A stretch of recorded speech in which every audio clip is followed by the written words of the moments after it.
Alhamdulillah, wassalatu wassalamu ala rasulillah wa ala alihi wa sahbihi wa man wala wala hawla wala quwwata illa billahi amma ba'd. Bapak-bapak dan ibu-ibu sekalian yang saya hormati dan saya muliakan, saudara-saudariku rahimani wa rahimakumullah, semoga Allah Subhanahu wa taala senantiasa mencurahkan rahmatnya kepada kita sekalian. Alhamdulillah, kembali Allah Subhanahu wa taala mempertemukan kita dengan bulan Ramadan yang penuh berkah.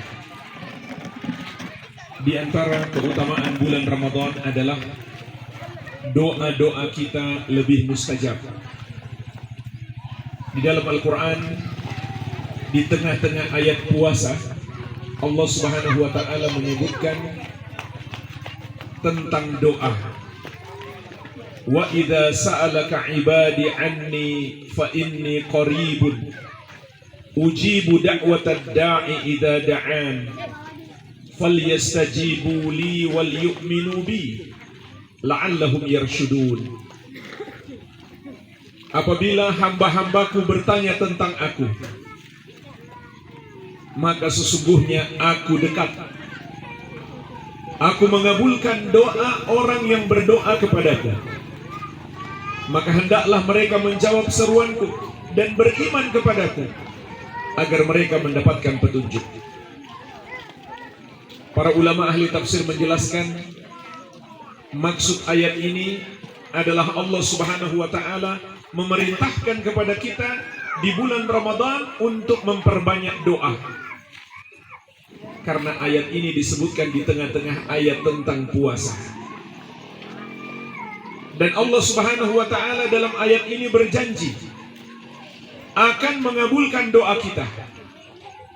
Sebab bulan Ramadan doa lebih mustajab. Rasulullah sallallahu alaihi wasallam bersabda, "Inna lillahi utaqa'a minan nari fi kulli yaumin wa lailatin. Wa likulli muslimin fi kulli yaumin wa lailatin da'watun mustajabah." Sesungguhnya Allah Subhanahu wa taala memiliki hamba-hamba yang dibebaskan dari api neraka di setiap siang dan malam bulan Ramadan. Semoga kita semuanya terbebas dari api neraka. Dan sesungguhnya kata Nabi SAW, bagi setiap muslim di setiap siang dan malam bulan Ramadan ada doa yang pasti dikabulkan. Maka dari itu Bapak Ibu sekalian, manfaatkan waktu sebaik-baiknya di bulan Ramadan ini untuk banyak berdoa. Rasulullah SAW juga bersabda, "Salasu da'awatin la turad."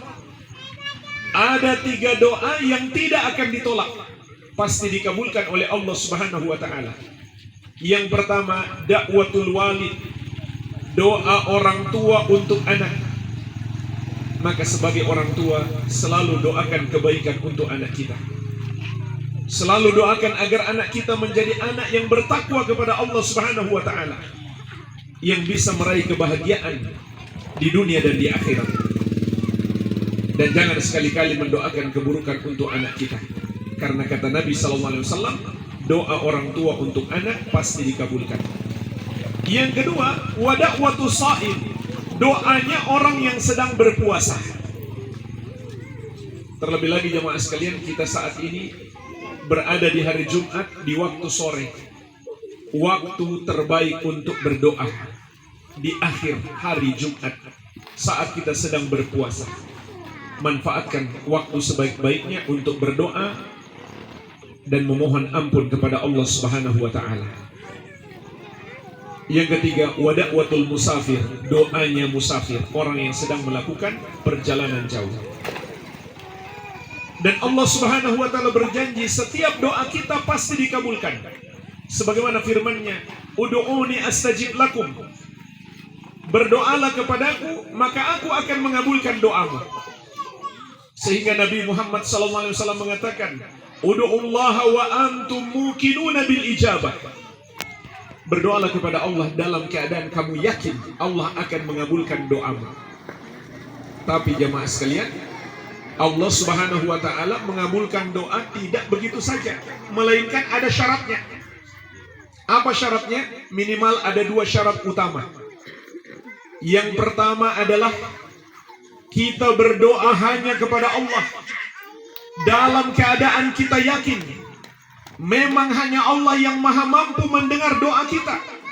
Hanya Allah Subhanahu wa ta'ala juga yang maha mampu mengabulkannya. Sehingga kita tidak boleh berdoa kepada selain Allah. Orang yang berdoa kepada selain Allah, dia telah melakukan dosa terbesar yang disebut dosa syirik. Sebab Rasulullah SAW mengatakan, ad-du'a'u huwal ibadah. Doa itu adalah ibadah. Ibadah itu hanya milik Allah. Nggak boleh kita beribadah kepada selain Allah. Itulah arti la ilaha illallah. Karena la ilaha illallah tafsirnya adalah la ma'budah haqqun illallah. Tidak ada yang berhak disembah kecuali Allah. Maka semua penyembahan kita hanya boleh ditujukan kepada Allah, termasuk doa kita. Kita juga harus yakin hanya Allah yang maha mampu mengabulkan doa kita. Hanya Allah pula yang maha mendengar doa kita. Tidak ada selain Allah yang maha mendengar doa kita. Tidak ada selain Allah yang maha mampu mengabulkan doa kita. Oleh karenanya Allah Subhanahu wa ta'ala mengingatkan, wala tad'u min dunillahi ma la yanfa'uka wa la yadurruk fa in fa'alta fa innaka idzam minadz zalimin. Jangan kamu berdoa kepada selain Allah. Jangan kamu beribadah kepada selain Allah yang sama sekali tidak bisa memberi manfaat kepadamu, tidak pula bisa menimpakan mudarat. Kalau kamu melakukannya, kamu kalau begitu termasuk orang-orang yang zalim, yaitu orang yang berbuat dosa terbesar, dosa syirik. Harus kita yakini yang maha kuasa hanya Allah. Dan adanya musibah yang menimpa kita, Bapak Ibu sekalian, sesungguhnya itu tanda kasih sayang Allah kepada kita. Allah ingin mengingatkan Dia maha kuasa. Kalau Dia ingin menghancurkan kita, gampang saja. Tinggal Dia perintahkan air, tinggal Dia perintahkan lumpur untuk menghancurkan kita. Apa saja Allah Subhanahu wa ta'ala bisa perintahkan untuk menghancurkan kita, agar kita sadar bahwa hanya Dialah yang maha kuasa. Kita sebagai hamba tidak patut menyombongkan diri, harus selalu tunduk kepadanya, dan tidak boleh kita menghamba kepada selainnya. Tidak ada yang maha kuasa kecuali Allah Subhanahu wa ta'ala. Ini syarat yang pertama agar doa kita dikabulkan. Kita yakin hanya boleh kepada Allah kita berdoa, karena hanya Dia yang maha mampu mengabulkan doa kita. Yang kedua, Bapak Ibu sekalian, agar doa kita dikabulkan adalah hendaklah kita bertakwa kepada Allah.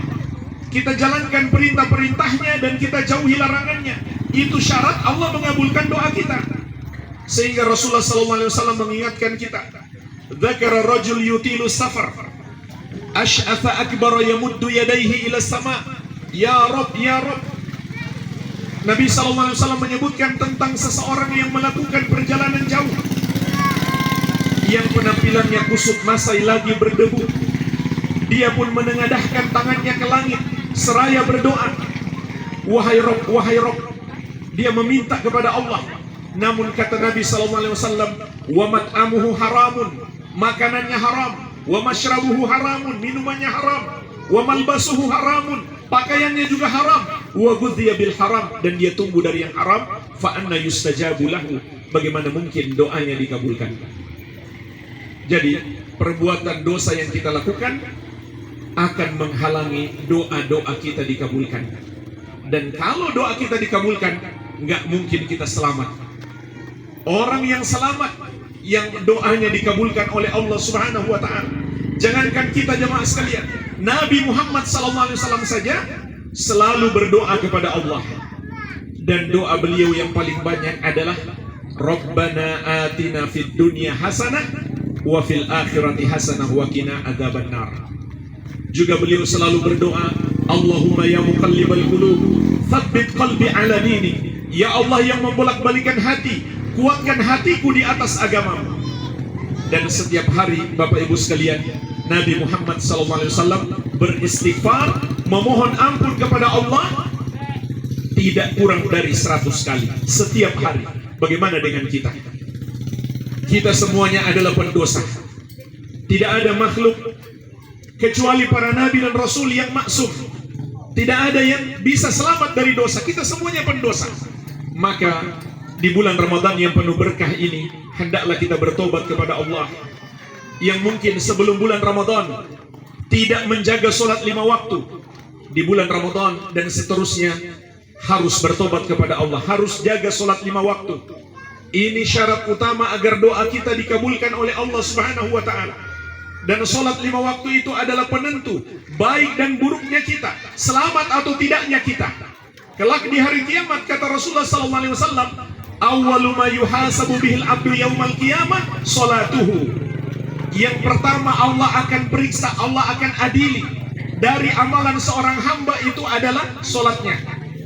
Idza sholahat salah sairu amalihi. Kalau baik sholatnya, maka baik seluruh amalannya. Wa idza fasadat fasada sairu amalihi. Namun jika buruk sholatnya, maka seluruh amalannya akan ikut menjadi buruk. Dan kita semuanya masing-masing bertanggung jawab atas sholat kita. Nggak akan bisa orang itu nggak sholat, kemudian dia mati cukup dia bayar sedekah saja, nggak akan bisa. Karena kata Nabi SAW, kalau sholatnya buruk, semua amalnya ikut menjadi buruk. Biar dia rajin bersedekah, biar setelah mati kita sedekahkan untuk dia. Kata Nabi SAW, kalau sholatnya buruk, semua amalannya akan ikut menjadi buruk, sedekahnya tidak akan diterima oleh Allah Subhanahu wa ta'ala. Nabi SAW mengingatkan, man taraka salatal asri faqad habita amaluhu. Barang siapa meninggalkan satu salat asar, terhapus amalannya. Jadi dia biar rajin sedekah, berhaji, berumroh. Kalau dia tinggalkan satu salat asar, kata Nabi Muhammad SAW, amalannya terhapus. Bagaimana lagi kalau dia tinggalkan 2 salat, 3 salat, 5 salat? Maka Bapak Ibu sekalian, harus kita jaga baik-baik salat ini. Allah Subhanahu wa ta'ala mengingatkan, wasta'inu bisabri wassalat. Minta tolonglah kamu kepada Allah dengan sabar dan salat. Bulan Ramadan adalah bulan kesabaran. Kita dilatih untuk bersabar, menjalankan perintah Allah dan menjauhi larangan Allah, dan menghadapi kesusahan, menahan lapar dan haus. Maka kita lengkapi dengan menjaga salat 5 waktu. Begitu pula salat tarawih. Kesempatan emas Bapak Ibu sekalian, salat tarawih di bulan Ramadan. Rasulullah SAW bersabda, man qama ramadana imanan wahtisaban ghufira lahu ma taqaddama min dzambi. Barang siapa melakukan salat tarawih, salat malam di bulan Ramadan karena iman dan mengharapkan pahala, akan diampuni dosa-dosanya yang telah lalu. Terutama Bapak Ibu sekalian, di 10 hari terakhir Ramadan, hendaklah kita tingkatkan salat tarawih kita. Ada banyak kaum muslimin cuma semangat sholat tarawih di awal Ramadan, tapi di akhir Ramadan mereka sudah tidak semangat. Padahal seharusnya di 10 hari terakhir Ramadan kita tingkatkan sholat tarawih kita.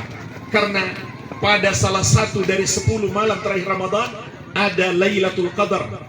Allah Subhanahu wa ta'ala mengabarkan kepada kita, Lailatul Qadri khairum min alfi syahr. Lailatul Qadar itu pahalanya lebih baik daripada 1000 bulan. Artinya, kalau kita sholat tarawih di malam itu, maka pahala sholat tarawih kita lebih baik daripada ibadah selama 1000 bulan lamanya. Rasulullah SAW juga mengatakan, man qama lailatul qadri imanan wahtisaban ghufira lahu ma taqaddama min dzambi. Barang siapa yang sholat tarawih di malam Lailatul Qadar karena iman dan mengharapkan pahala, maka akan diampuni dosa-dosanya yang telah lalu. Dan terakhir Bapak Ibu sekalian, saya berpesan, kita harus saling mengingatkan, harus saling menasehati. Kalau ada tetangga kita, kalau ada saudara kita belum mau sholat, ingatkan dia untuk sholat. Ingatkan dia dengan kematian, ingatkan dia dengan pertanggungjawaban kelak di hadapan Allah Subhanahu wa ta'ala. Kalau ada di antara tetangga kita yang ibu-ibu belum berjilbab misalkan, diingatkan, dinasehati untuk menutup auratnya. Semua perbuatan-perbuatan maksiat kita nggak boleh diam saja, harus saling menasehati, karena itu adalah tanda cinta kita kepada saudara kita. Kalau kita biarkan dia melakukan dosa, kita tidak ada usaha untuk menegurnya, berarti sama saja kita tidak sayang kepadanya, kita membiarkan dia masuk ke dalam neraka. harus saling menasehati agar Allah Subhanahu wa taala memberikan pertolongan kepada kita. Wattaqu fitnatan la tusibanna alladziina zalamu minkum khassah.